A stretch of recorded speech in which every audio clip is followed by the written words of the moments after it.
Aux États-Unis, en tout cas, là, ils ont du temps extrêmement chaud. Ouais. La vague de chaleur, là, cause toutes sortes de problèmes. Alors que chez nous, on trouve les journées quand même assez agréables. Chez nous, bien là-bas, on a quand même une bonne vague de chaleur en cours. Et pour les jours à venir, on n'a qu'à voir ces avertissements. Donc, 13 États du Texas jusqu'au Kentucky, là, pour les prochains jours, on a ces avertissements de chaleur, même de chaleur extrême.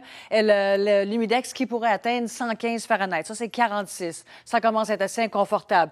Certains endroits également, même sur la côte ouest, là, on ne parle même pas d'humidex. Hein? Quand on voit à Palm Springs 116, eh bien ça, 116, laissez-moi voir, c'est 46. 46 au thermomètre. C'est chaud, hein? Ça commence à être chaud, ça commence à être inconfortable. Hier, au Texas, à Laredo, on a atteint 43 Celsius comme température. Et la nuit, ça n'est tombé qu'à 30.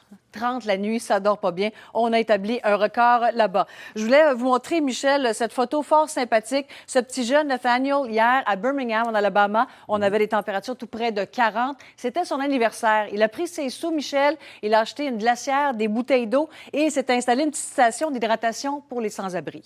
Ah bien, quand même. On a trouvé ça un beau geste. Alors, les gens de la communauté se sont ralliés et on a créé, si vous voulez, une journée pour venir, si vous voulez, en aide aux gens dans le besoin. Là, on avait besoin de bouteilles d'eau et de s'hydrater, bien important. Je vous montre cette carte fascinante. C'est un site qui s'appelle Ventuski. On voit les températures partout dans le monde au moment où on se parle. Alors, on voit ici que sur une bonne partie du sud des États-Unis, on a des températures de 30 et plus. Mais quand on regarde avec l'humidex, là, oh là là, on a du rose foncé. Alors, ça, c'est dans le 40, là, dans la quarantaine avancée. Alors, on voit très, très bien quelles régions seront les plus touchées par cette chaleur. Alors que sur le Québec, de belles conditions. On a du soleil à venir pour les prochains jours. C'est confortable également. On s'en parle dans le prochain bulletin. Merci beaucoup, Brigitte.